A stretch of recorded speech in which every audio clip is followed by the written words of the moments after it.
Salam, hər vaxtınız xeyir əziz izləyicilər. Necəsiz? İstədim ki, yeni il süfrəsini bugün sizinlə birlikdə hazırlayım. Yeni ildə sizə bol bərəkət, ruzi, can sağlığı, uğur, şans, sevgi dolu həyat və düşərli il olmasını arzulayıram. İndi isə gəlin birlikdə dolmamızı hazırlayaq. Dolmamız üçün bizə lazımdır çəkilmiş ət, xırda doğranmış soğan, çiyid, nanə, duz, istiot, sarı kök və yumru düyü. Bunları töküb yaxşıca qarışdırırıq və bükürük. Bükülmə qaydasını yavaş formada sizə göstərdim. Bəzi insanlar var ki, yarpağı böyrü üstə tutub bükür, bəziləri var ki, arxadan irəliyə doğru bükür. Ancaq ki, zox halından büksəniz daha səliqəli alınar və açılmaz. Üstəlik də dolmalarınız uzun formada görünər, daha səliqəli və estetik olmuş olar. Mən illərdir ki, bu formada bükürəm və mən bunu çox yaxın tanışımız olan aşbazdan öyrənmişəm. Daha sonra isə bilincikləri hazırlamağa başlayıram.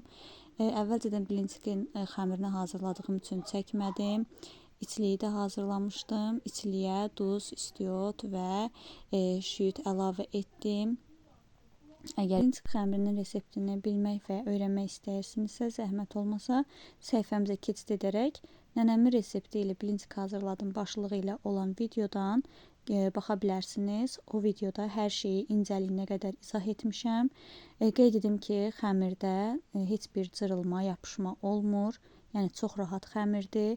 Biz illərdir ki, elə bu formada nənəmin resepti ilə bu bilincikləri hazırlayırıq. Burada isə bilinciklərin hər birini büküb kənara qoydum. İndi isə süfrəmizin olmazsa olmazı paytaxt salatımızı hazırlayıram. Xanımlar, siz paytaxt salatı necə hazırlayırsınız? Bəzən deyirlər ki, paytaxt salatında hökmən kalbasadan istifadə olunmalıdır. Amma mən o zaman dadını bəyənmirəm. Bu səbəbdən mən toyuğun sinə ətini didərək salatın içine əlavə etdim. Bəs siz necə hazırlayırsınız? Kalbasa ilə yoxsa ətli hazırlayırsınız? Zəhmət olmasa fikrinizi bölüşərsiniz. Mənə də çox maraqlıdır ki, siz necə düşünürsünüz? Həqiqətən də paytaxt salatı kalbasa ilə hazırlanmalıdır, yoxsa ətlə də bunu əvəz eləmək olar? Zəhmət olmasa fikrinizi yazarsınız. Burada isə başqa bir qaba doldururam. Əslində bu reseptdən çox bir vlog formasında oldu. Süfrəmi necə hazırladığımı sizinlə bölüşmək istədim.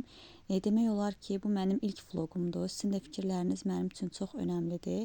Zəhmət olmasa müsbət və ya mənfi rəylərinizi yazarsınız. Mənim üçün də fikir olsun. Süfrəmi saldım və süfrəm qırış olduğu üçün onu ütülədim. Çünki süfrənin böyük olduğu üçün mən ancaq bayram vaxtında və yaxud da ad günlərində istifadə edirəm. Burada isə salfetlərimi qatlayıram. Süfrəni bəzəməyə keçdim. Əvvəlcə fikirləşdim ki, meyvə qabı ortada olsa daha yaxşı olar. Sonra gördüm ki, ortada olsa yer çox dar halda görünər və mən bişirdiklərimi tam düzə bilmərəm. Ona görə meyvə qabını kənara yerləşdirdim. Çox istərdim ki, hazırladığım hər bir şeyi sizinlə bölüşüm. Amma vaxt olmadığı üçün mən ancaq onları çəkə bildiyim hazır formasını sizlərə göstərə bilirəm. Və inşallah ki, siz də bəyənərsiniz. Göz haqqınızı halal etməyi unutmayın.